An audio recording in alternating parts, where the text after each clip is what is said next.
Sidney Swift, welcome to Mint. Thank you for being on. What's going on? Everything's good. Thanks for having me. I'm thrilled to have you. Part of season 5, bigger than Ellen, as I tell everybody. I think a good place to start, my friend, is your way into crypto. Okay, I think it's everybody has an interesting story. How did you get your start into crypto, and I guess in music in general? Uh, so start into crypto. Well, I'll start with the music. Okay, Just like always did that in high school. It was like a side. I'd come home from school. Hang with my friends. We'd make beats and rap and shit. I like started off as a rapper and then quickly realized that I was more of a behind the scenes kind of guy. Uh, so yeah, just like got some internships. I'm originally from Florida, so got a bunch of internships at some studios out there and lucked up, like right place, right time. Ended up interning at one of the studios called Hit Factory. That's like where Young Money, Cash Money was like kind of planted home base there. So I got to kind of like, watch, as Drake got signed, Nicki, Wayne was there. And then, yeah, just kind of, worked my way through the grind of an internship, getting coffees, sweeping floors. And then one day, like Jason Derulo was recording, and I was like, "Fuck it, this is my chance." So like, I took all my beats and like I put them onto the computer, and then ran out. And then the next day, the producers that were working with him called me and was like, "Yo, were those your beats?" And I was like, "Yeah." bullshit. And You and sabot yeah, you.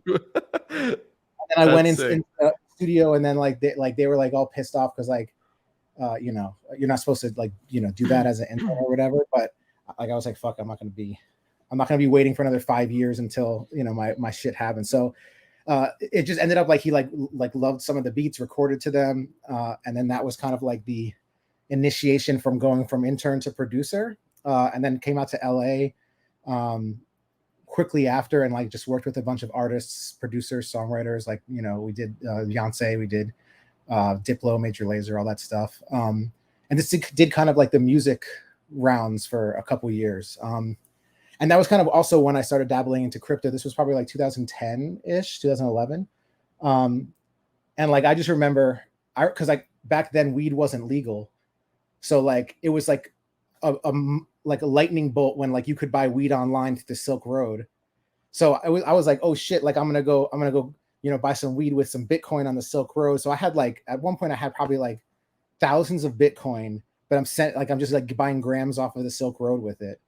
And then like in hindsight now, like that shit, I made those weed dealers incredibly wealthy. But yeah, that was like my first start in crypto. I remember having to like go from my apartment and like in order to get Bitcoin, you had to like go to the Bitcoin ATM. Right. You would drive down the street, you'd go into like a Walgreens with had a Bitcoin ATM in it, like you'd be doing like you felt like a super fucking hacker, like like crazy. And then you come back and you have to redeposit all that shit. So yeah, like it was like that's kind of like my forte into it. And then just did the music thing for a while. And then around 2000, I don't know, I want to say like 2016, 2017, started to get more Hmm. into the tech side of things. Because like I was always into like the gorillas.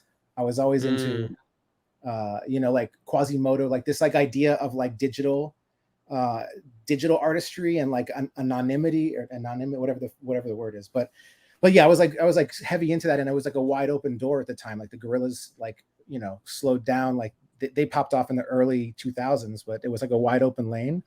So we created this like virtual influencer in like 2016 called Chill Pill. We did a deal with Atlantic Records.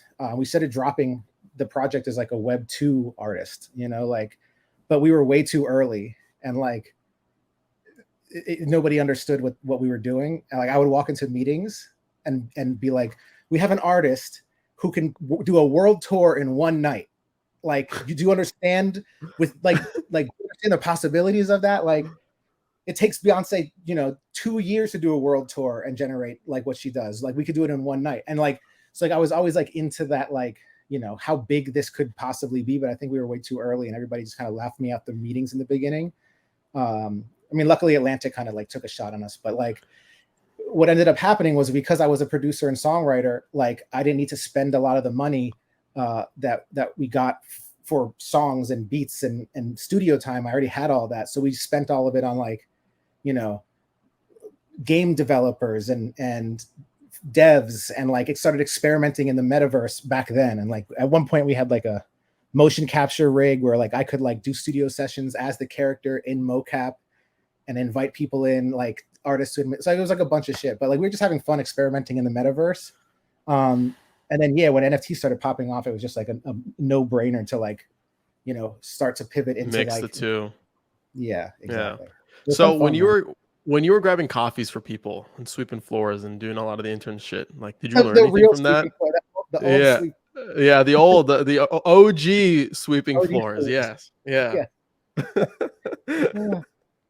Did But you yeah, learn anything from that? Did you take anything oh, away from that?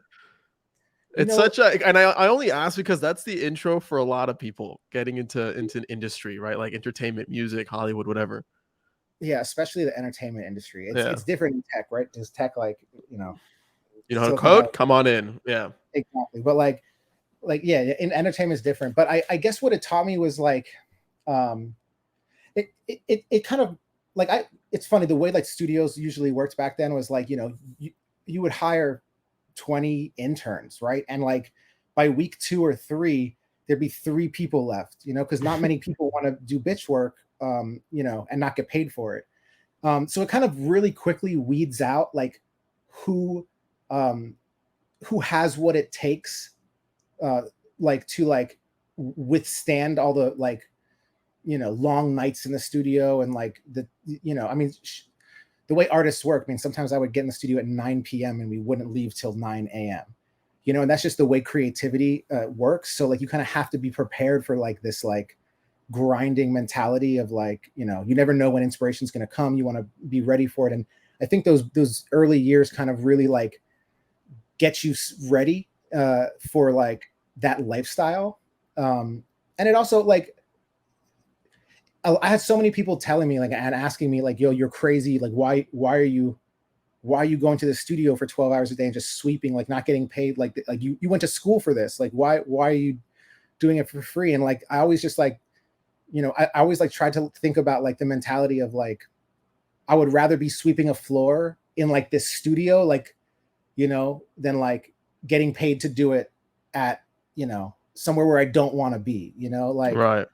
you know, so like, so I would just grind, bro. It'd be like during the day I would work 9 to 5. During the night I would do the studio shit. And like, it was just, you know, just me, like, just kind of like proving to myself, like that, like I had what it takes. Like I was going to outwork everybody type shit, you know? And that's really what I learned the most out of it. You know, like sabotaging that environment and popping up your beats on the screen, that takes a lot of balls. Like it takes a lot of, it takes a certain characteristic to do something like that. What's your cultural background? Like where are your parents from? What's your heritage? I only ask that because those traits, those like chutzpah trait, kind of like, I don't know, it gives me different vibes, but I'm curious, what's your cultural background? I mean, like I'm, you know, from America. Like my Okay. parents are from America as well, but like my pops is Jewish, like from like the Russian descent side of There it things. My is. There it Catholic. is. So like we had like a little mix, like, you know, mixed mixed heritage. And like, you know, Got it.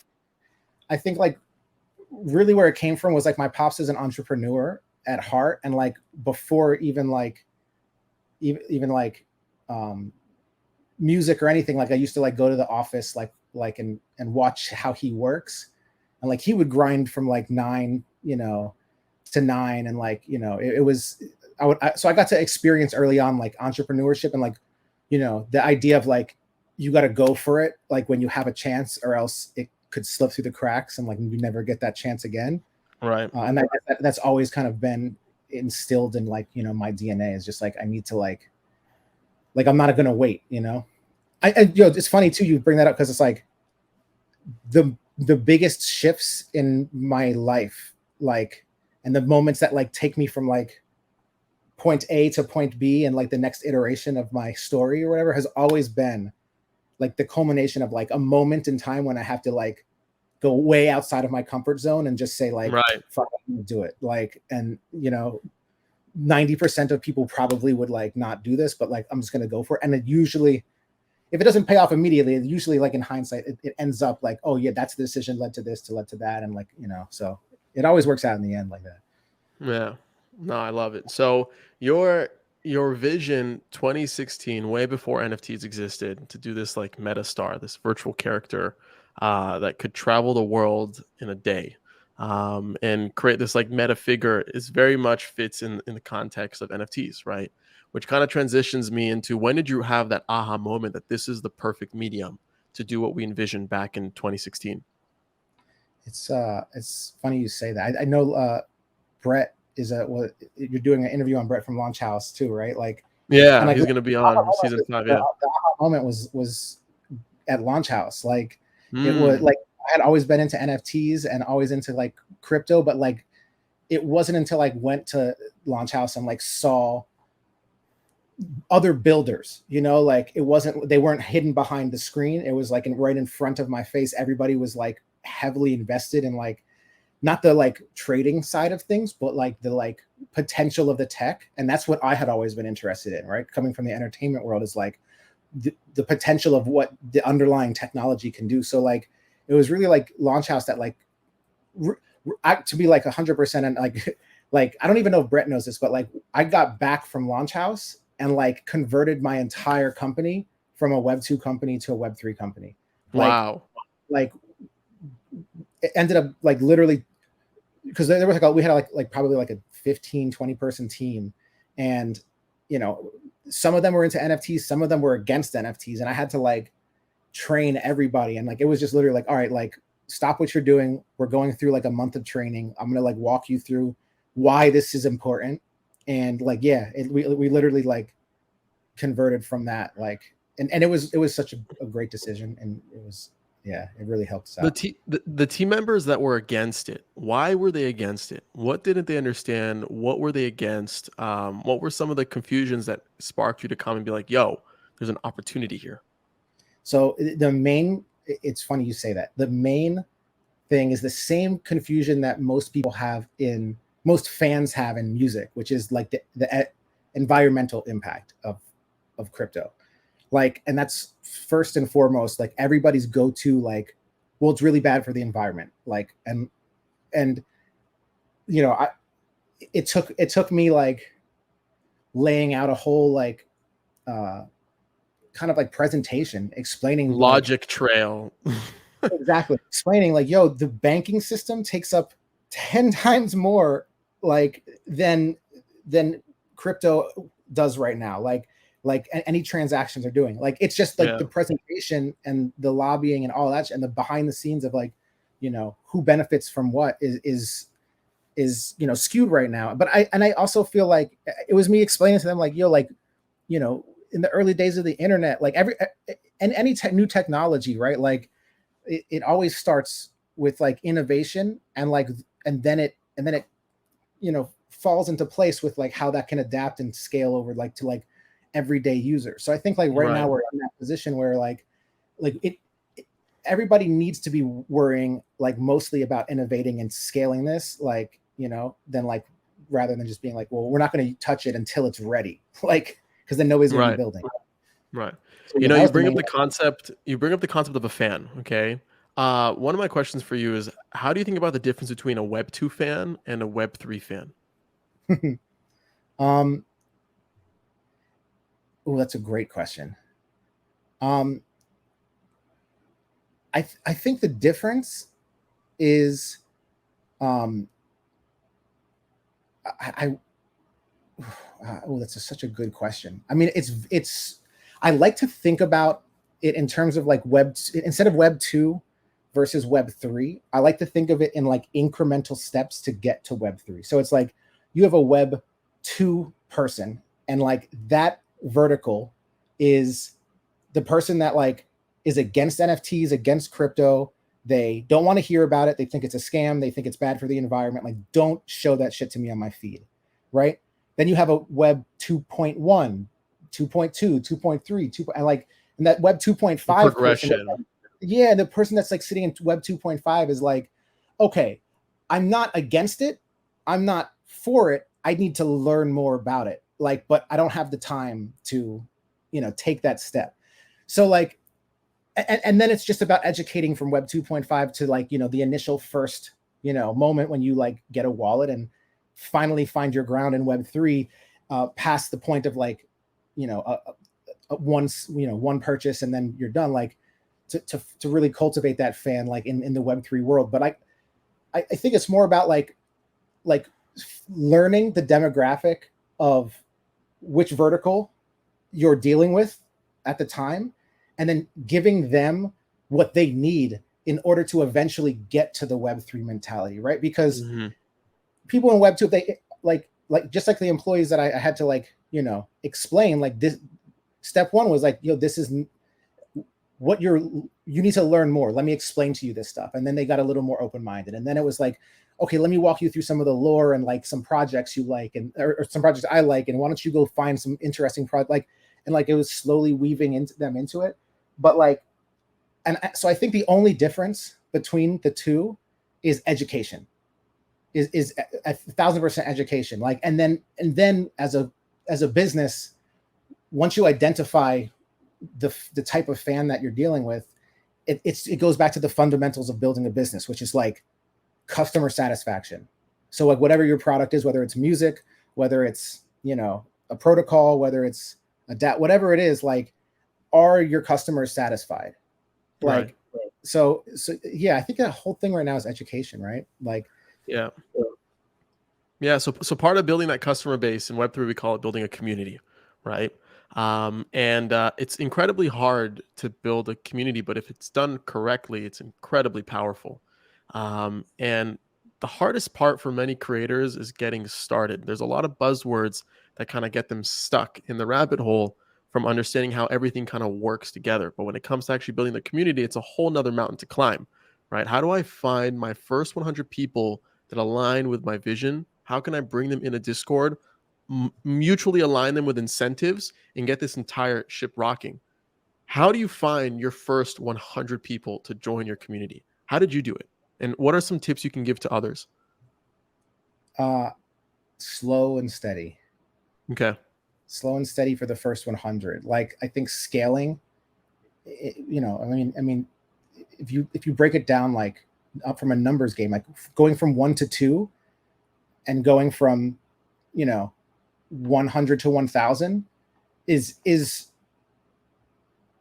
from scalability wise, it's like the same kind of leap, 1,000 to 10,000, like you're doubling your customer or whatever, like, so like you're growing it at an exponential rate. So like you want to take the same kind of like thought every time you're like, I would say 10xing your customer base. So going from like that first one person, like, and think about like how much it takes to like really convince one person.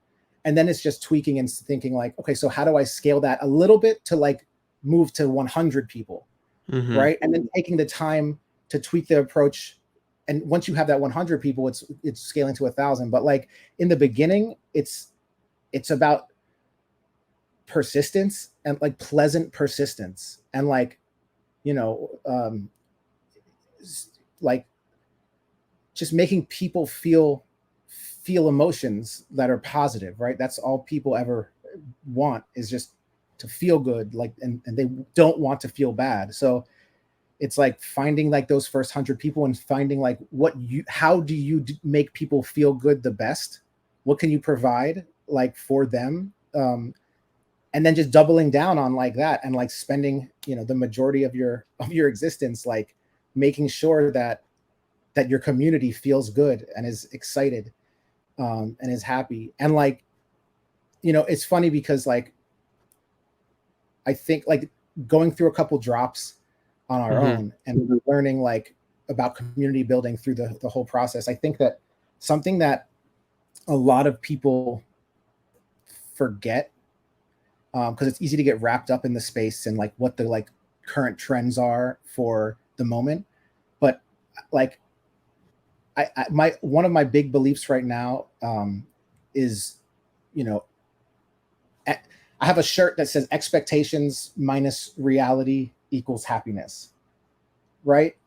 And like I kind of am like, that's like my mantra going into like communities that I'm joining, Mhm. NFT projects that I believe in, like everything, like, because at the end of the day, if I have no expectations and then you beat them, it's a good, like, I'm happy as a customer, Right. or like, Right. and if you don't, then I'm upset, or if expectations are different than what I assumed they would be, so it's like finding that way to like cultivate customers or community or whatever you want to call it, like cultivate that community to like not have expectations, but just be there for the cause and the mission and the people, and like truly be there for the community.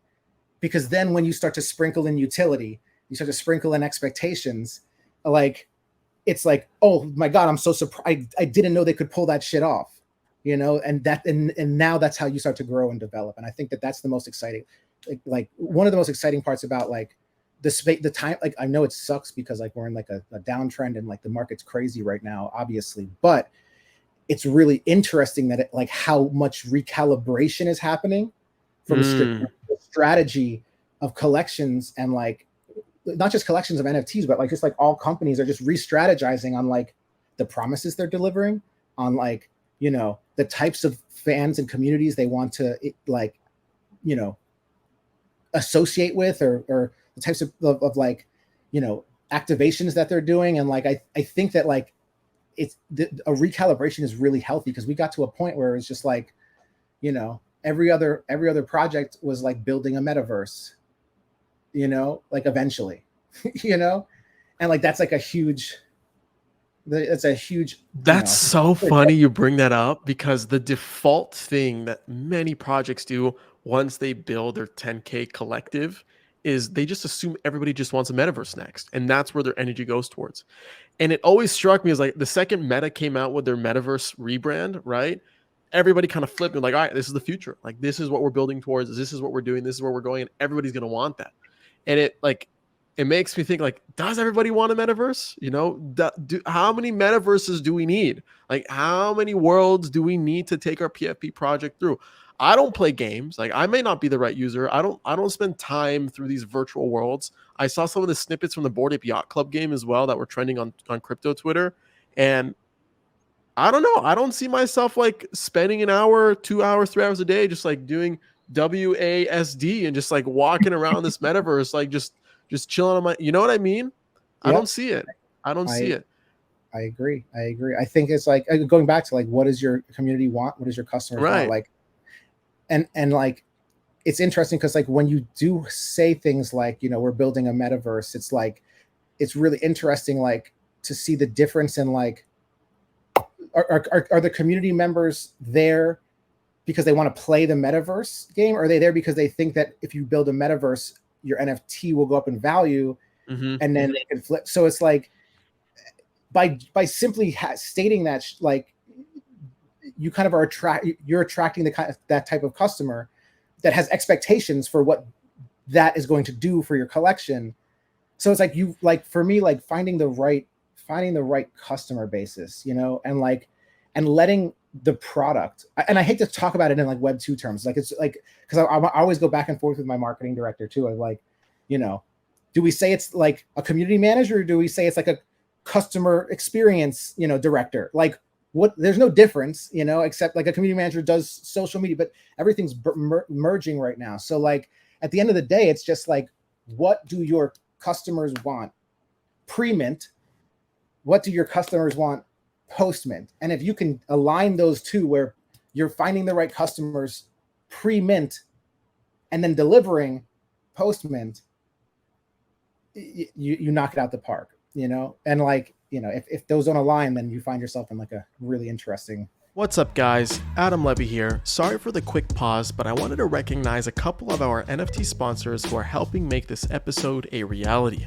They are Coinvise and Mint Songs. First up, on Coinvise, you can create a personal or community-owned social token on Ethereum. Coinvise also helps you create incentives through token rewards and bounties, NFT business models, and bot integrations for Discord. Discover more by visiting coinvise.co today. Next up, we have Mint Songs, who is home to over 1,200 music artists in Web3. Check out the Mint Songs marketplace to support collect, and connect with artists creating Web3 communities around their music via NFTs. In June 2022, about next month, Mint Songs will be launching their much anticipated V2 marketplace on Ethereum, which aims to make Web3 even more accessible to music artists. Follow along on Twitter at Mint Songs or check out mintsongs.com to learn more. All right, back to the episode. The strategies, the funnels, the under promise, over deliver, these things that have won the hearts of people in Web 2, it's just rebranded with new keywords in Web 3. That's just what it is.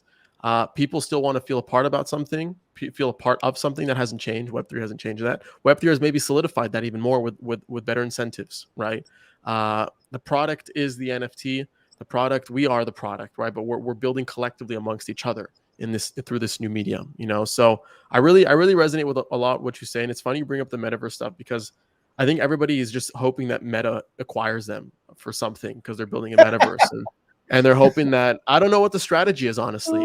I don't know what the strategy is, but to assume that everybody wants to build it, like everybody wants a metaverse, because we've been living in the metaverse. We've been living in the metaverse since 2008, since Instagram was alive, Twitter, TikTok. We live online, right? Yep. Meta just rebranded to Meta so that they can sell more Oculus, right? Like that's the whole angle over here. And I don't know, I'm going on a rant right now. I'm going to shut up. No, but I agree with you 1,000%. Like the meta, like I think people I think people forget like the macro term of metaverse is just like it's the internet with Web3 technology, so it's interoperable. Like that's it. It's like an interoperable internet. Yeah. Like, and like, so like on the grand scheme of things, like, Twitter is the metaverse right now, like 100%. Discord is the metaverse, like 100%. And so like I think like that's why Goblins nailed it, man. Goblins fucking nailed it because like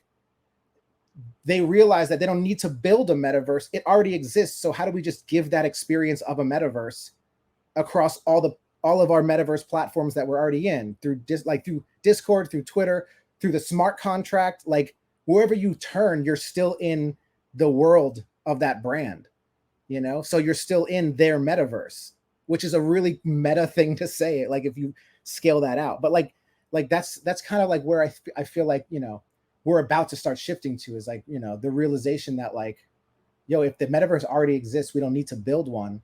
We can build a better iteration of it, but like where you should do it where your customers are already living.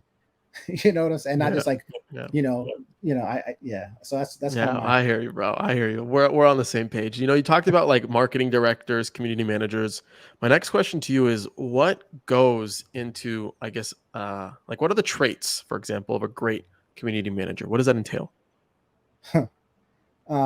So much.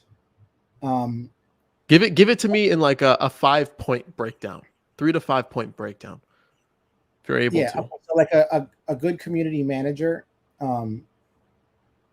is a organizer. Like I think in terms of like a people organizer, like it has the traits of like a founder or a politician. And I don't mean like the bad parts of a politician, but I mean like the parts of a politician where like you can get in front of people and say your mission and people like want to rally behind it. And I think a community manager, has those traits of like leadership, in the form of like extroverted leadership.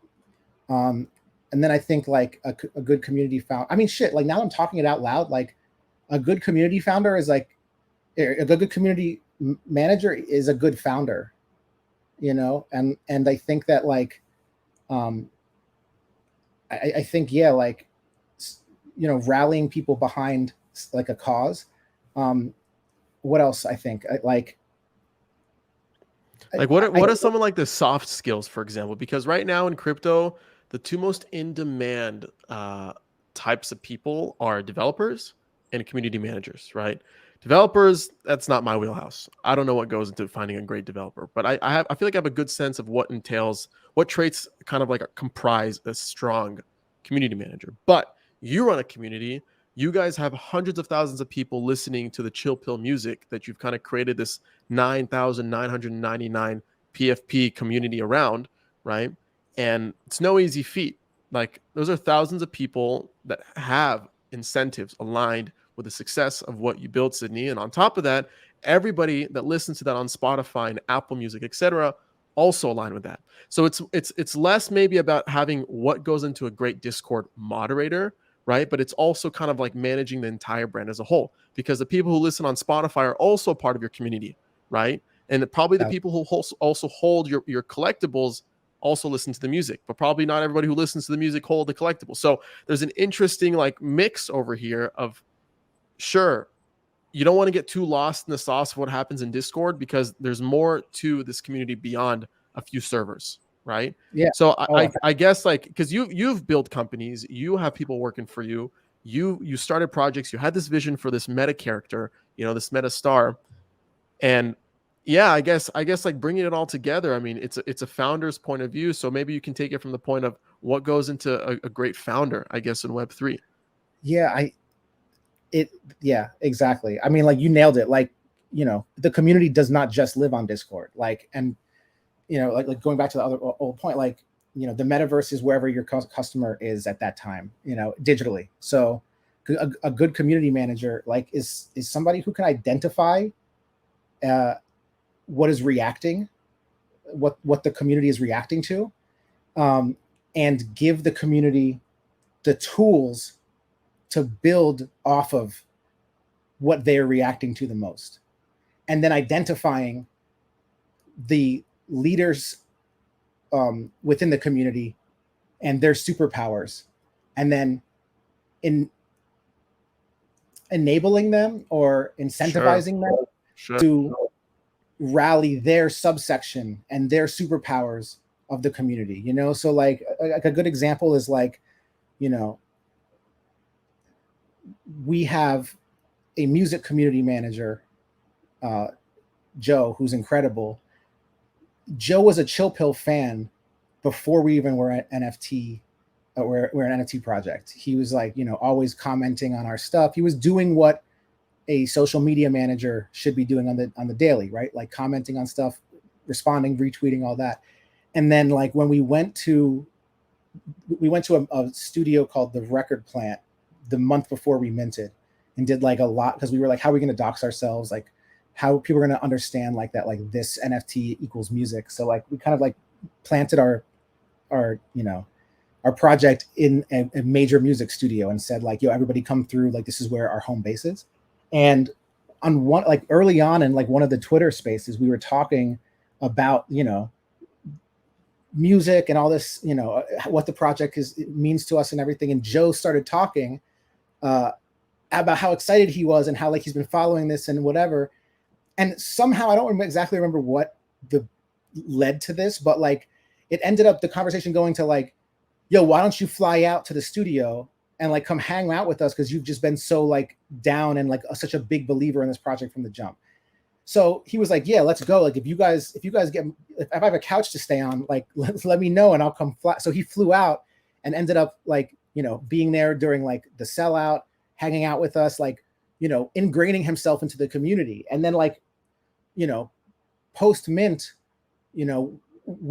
I saw that like the majority of the community was like craving more music activations, more listening sessions, more of that, that vertical. And it just made sense, like that Joe was already doing that. He already believed in the project. He loved it. So like, we were like, Joe, do you want to run like the music community side of things? And he's been killing it. He hosts community songwriting sessions on Discord and Twitter, where we'll have like 1,000 people like come in and write one song together, and he runs all those events. He like runs the listening sessions, the beat battles, we have like just so many music like focused activations, and he runs them all.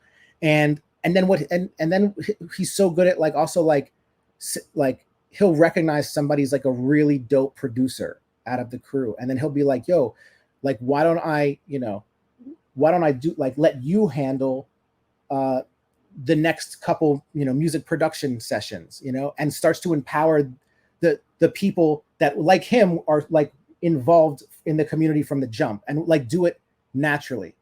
And I think that's the best community managers are the people that are excited about the project, believe in the project 1,000%. They live, eat, and breathe community and the project's mission.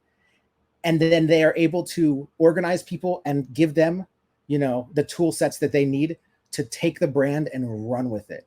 And like, you know, I mean, that's the beautiful part about Web3, that we're building it all together. So like, you know, like,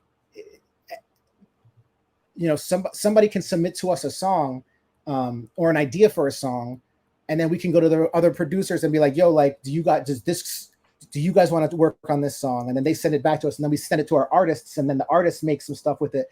So it's just like, you know, interactivity within the community, and like the one person driving that needs to be the community manager. Like, and it needs to be so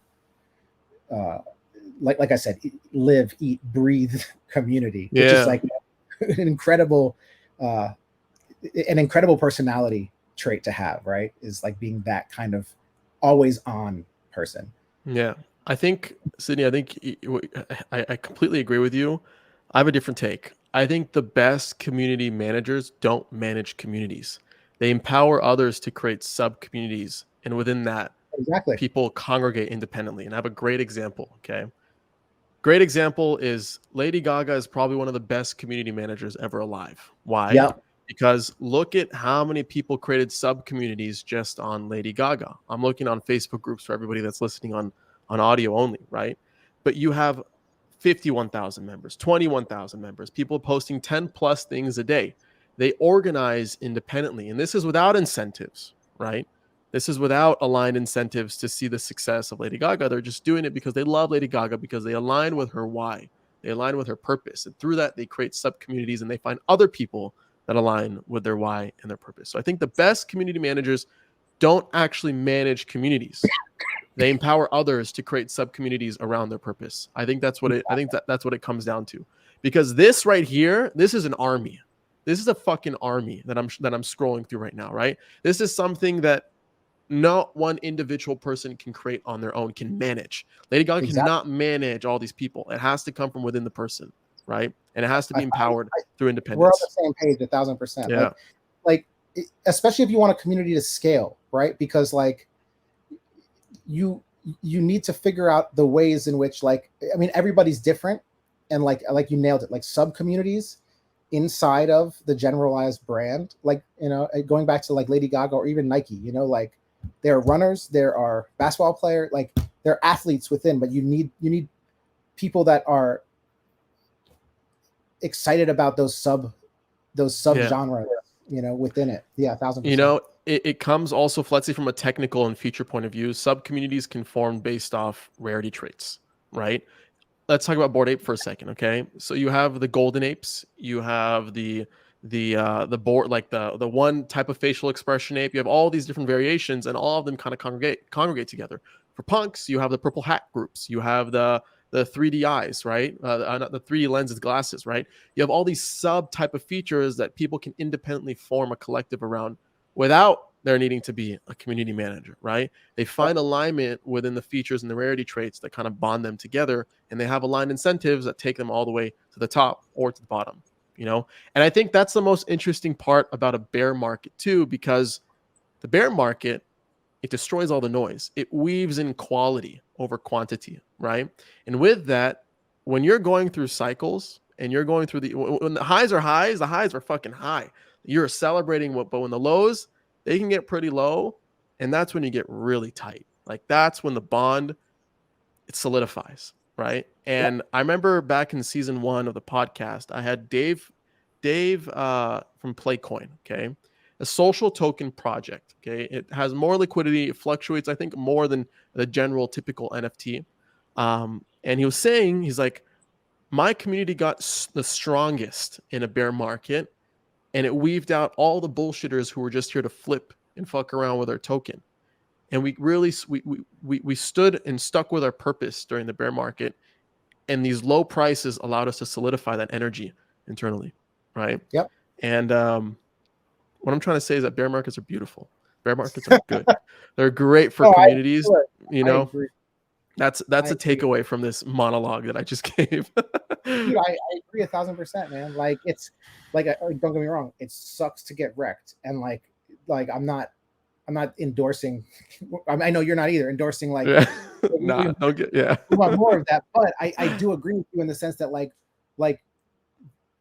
you need consolidation, or else like there's no world in which we live like where crypto consistently rises forever and there's never a red day, or there's never like you need the yin and yang in order to even make there be a good and a bad, right? So like I think that like what like if you're presenting like the glass half full version of this bear market, it's exactly what you said, which is you, you really get to see who's here for the reasons other than making a quick buck, flipping NFTs or in and out. Like you really get to see who's down for the mission behind everything, and Yeah. I mean, and that sentiment travels like through Web 2 and Web 3, right? Is like you need, even when you're building a company, like you want the company culture is everything. And it's like now with the NFTs and in Web 3, it's like the community culture is everything.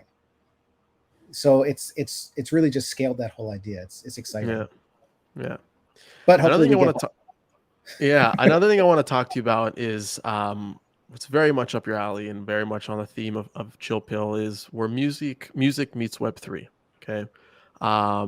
In the last 4, 5, 6 months, things have gone out of control. We're seeing a wave of creativity of music artists just entering into the space, finding their creative liberation, finding new collectors, building true fans, etc., with aligned incentives. What are your thoughts on this entire movement? Like, what's your thesis on the entire like music NFT movement, right? And you can take this also, and I'd love for you to take it from your lessons learned working in Web 2 music and how that's kind of like led you on the path to Web 3 music as well. I'd be curious to hear different takes on that. Yeah, I mean, I like from my experience, um, until you hit a certain threshold in Web 2 world of music, or any, I think it's any Web 2 world of entertainment, like it is really hard to make a living.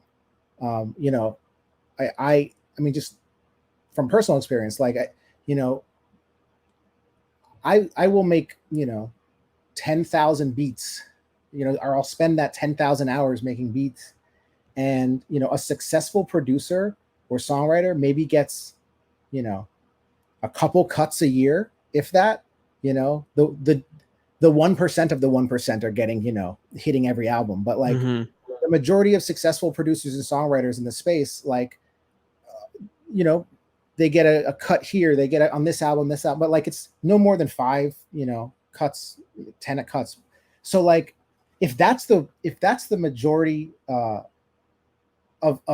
what drives the ecosystem, like the other 9,999 hours spent making music is just there, like just sitting there, like and like you're not, it's really really hard to monetize that, and that's talking about the 1% of people that actually do get the cuts. Like there's the 99% of people who like are trying to get to that 1%. It's like, so the grind for any kind of creative industry is incredibly difficult to like make a living out of. And so like I think Web3 changes that model 1000%, and it like gives all the power back to the creative to to make things of value for their audience immediately, um, and monetize the entire experience rather than just like the end product of like a song going to market. Like something that we're working on is a plugin, an audio plugin, which is like when you're making music, you use plugins to like either do sounds or make reverbs or Hmm. whatever. So we're making one, and it's going to be like the first community made plugin by the community for the community. We're gonna launch that probably in the next like couple months, well, probably sooner than later. And then and the idea behind it is like, we want one to give our community access to the code base for the plugin, so they can build on top of it, and like talk about sub communities, like if you're into music and you're into coding, you get to play around with this this plugin that we like kind of started for the community, and build on top of it, add new reverb, add new delays, add new synths, like and the big vision for it is token gate it, so that we'll token gate it for the coders, and then create like some kind of internal staking mechanism where like you can earn crypto as you're using the plugin and creating the music. So like getting paid for the 10,000 hours that like you're working, you're actually generating income from it. And like so like things like that, where like crypto empower and Web3 empower like creatives to have opportunities that they like normally wouldn't have had with the old model, and the old systems at play.